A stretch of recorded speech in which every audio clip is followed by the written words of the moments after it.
Kayo po ba mga bossing ko'y mananaya? Pero kayo po'y ang tagal-tagal na tumataya pero hanggang ngayon hindi ka pa rin manalo-nalo. Asya mga bossing ko, ako may ituturo sa inyo. Pero kapag parang walang dating sa inyo, ayaw nyong gawin, huwag pipilitin ang sarili. Ito ay para lamang sa naniniwala sa mga ganitong mga pamamaraan. Pero ako mga bossing, mapaniwala ako sa mga ganito at ginagawa ko rin po ito. At tunay namang napakaraming blessing na dumating na hindi ako makapaniwala sa mga blessing na dumating.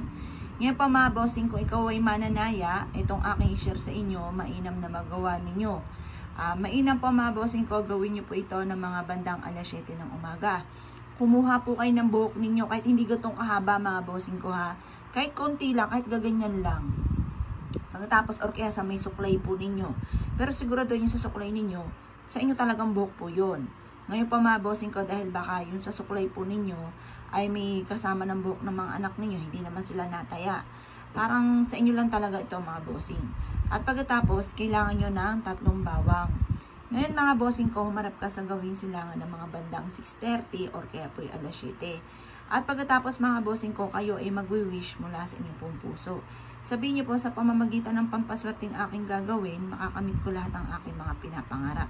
Ganun ang mga pag-wish na walang gamit na sana, direct to the point ha. At pagtapos na po kayo mag-wish mga bossing ko, ang gagawin niyo po dito sa buhok at bawang, ilagay niyo siya sa kulay pula na pouch.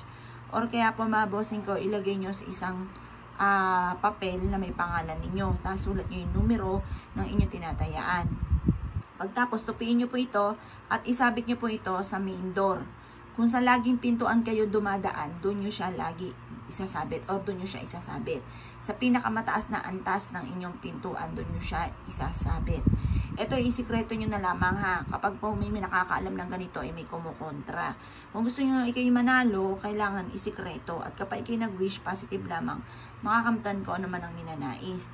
Ngayon pa mga bossing ko, ikay naniniwala at naisyo po itong gawin, huwag na kayo magpatumpik-tumpik pa.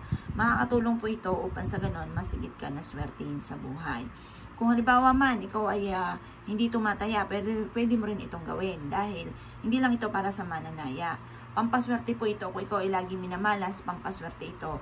Pagdating sa usapin na para maalis na yung mga kamalasan sa inyong katawan at lagi kang i-adya kung saan lagi kayo suswertihin.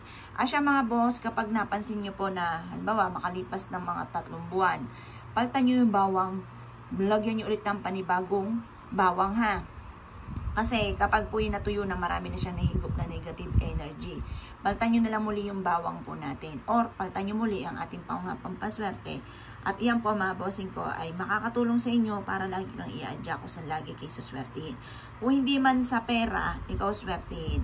Suswertihin ka sa pagninegosyo, mawawala ko naman ang kamalasan nyo. Kaya ako ikinaniwala at naisyo po itong gawin ay siya mga boss. Good luck po sa inyo po lahat.